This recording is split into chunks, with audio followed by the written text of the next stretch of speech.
আমাদের পশ্চিমবাংলার মুখ্যমন্ত্রী মমতা ব্যানার্জি তিনি ফোন করেছিলেন, ওনার দুবার তিনবার 3 দিন থেকে ফোন করছিলেন যে আপনার ছেলে বেঁচে আছে, ফিরে আসবে। আমাদের জোর লাগাচ্ছে।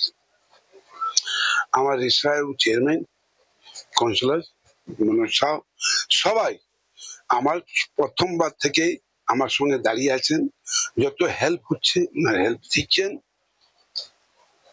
কতটা ভালো লাগছে, কতটা ভালো লাগছে। মানে এটা সবাই হেল্প দিচ্ছে, আজকেও দিলেন। আমাদের খুশি আছি। ভারত সরকারকে ধন্যবাদ করছি কি আবার ছেলে ফিরে এসে আমার দেশে রক্ষার জন্য আবার দাঁড়িয়ে যাক। আমার এই খুশি আছে কি দেশের জন্য আবার দাঁড়িয়ে যাক।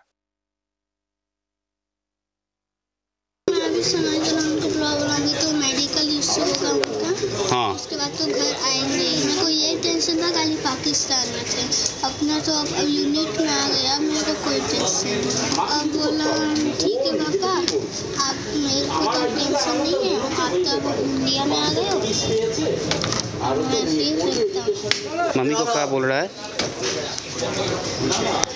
वो बोल रहे थे मैं आ जाऊँगा जल्दी, तो टेंशन मत करो। उनका फोटो देख के पापा से बात करते। तो फोटो मेरे को लगता है एक वीडियो मम्मी बनाई है महाकुंभ का, मेरे को लग रहा है मेरे से पापा ही बात कर। आप इतने दिन फोटो से बात करते हैं? अब तो असली में बात किया, अब जाके मेरे दिल को थोड़ा सुकून मिला। এই মুহূর্তে কিন্তু এই বাড়িতে রিশার বাড়িতে কিন্তু যথেষ্ট খুশির হাওয়া। 22 দিন পর বাড়ির ছেলে এখনো বাড়ি ফিরেননি, কিন্তু আরেকটা যেটা বাড়ি সেটা হচ্ছে দেশ, সেই দেশে ফিরেছে। এবং এই মুহূর্তে দাঁড়িয়ে আমি একটু কথা বলবো মার সাথে যে কি আপনার কেমন লাগছে আজকে? बहुत अच्छा लगता है। আপনি কি করে জানতে পারলেন ছেলে ফিরেছে? কে জানালো? केप से फोन आया, लड़का के ड्यूटी करेला तहाँ से फोन आया।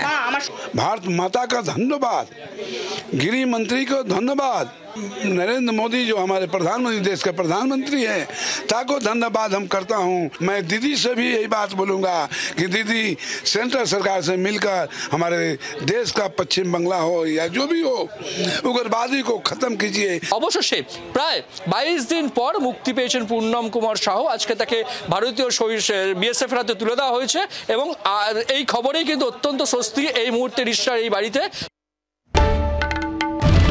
বাংলার আওয়াজ, বাঙালির আবেগ, জি 24 ঘন্টা।